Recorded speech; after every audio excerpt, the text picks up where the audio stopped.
Well, hola again from Mexico. I'm Bob Henderson. I'm the Nomad Dad for the Nomad Capitalist. And some of the topics that I'm discussing with you are suggestions that were given to me by some of the wonderful staff people in Tbilisi, Georgia.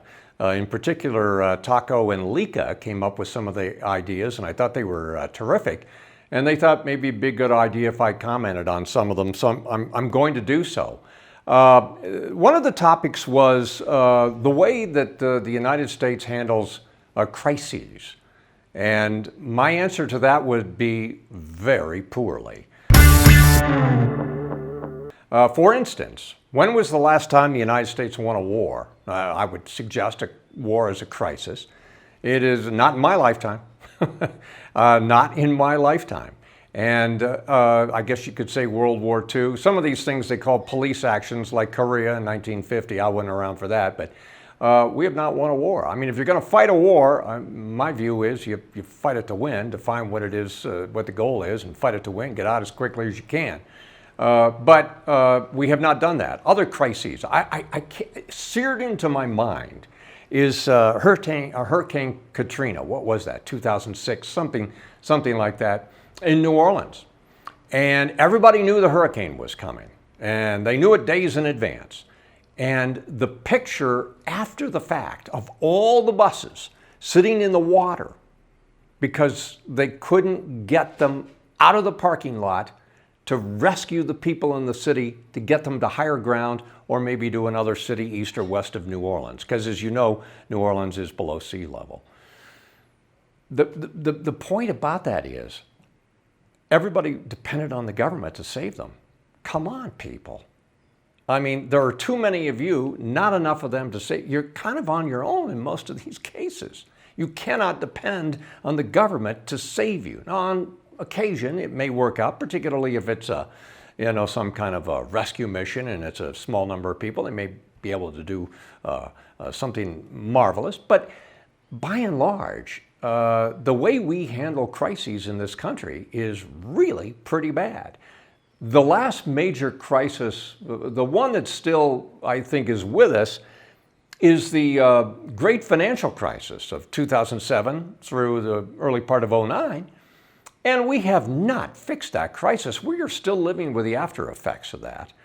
And we've just kicked the can down the road. No politician in either party has had the guts to do the right thing, like Paul Volcker did back in the late 70s, to slam on the brakes on interest rates and create a pretty severe recession, but get rid of inflation so that the economy could prosper for the next 20 years, which it did under both a Republican and a Democratic administration. So the point that crisis got fixed, but is this great financial crisis, we're still living with it? Nobody has the guts to fix it. The people absolutely are not demanding that it be fixed because it's going to be too painful. We do not do well in fixing crises.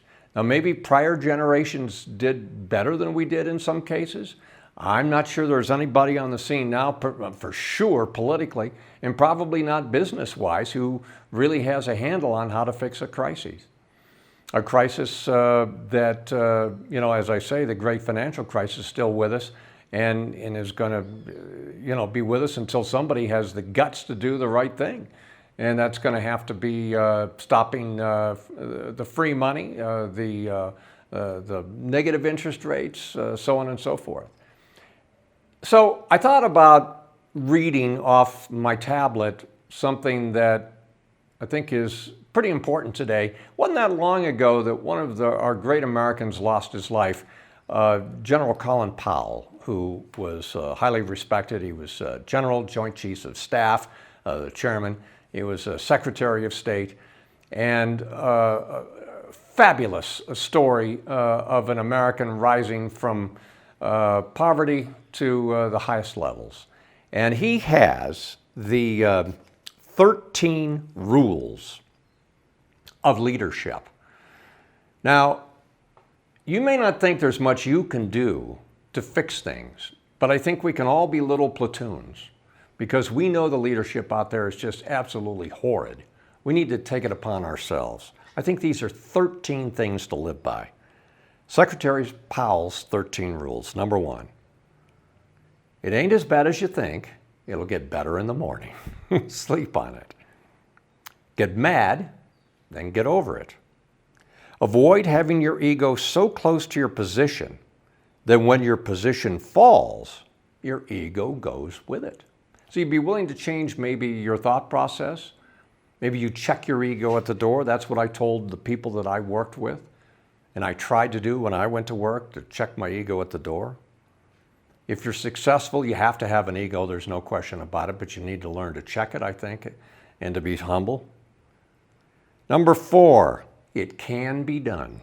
Number 5, be careful what you choose. You may get it. That's one we've heard before. Number 6, don't let adverse facts stand in the way of a good decision. Number 7, you can't make someone else's choices. You shouldn't let someone else make yours. Number 8, check small things.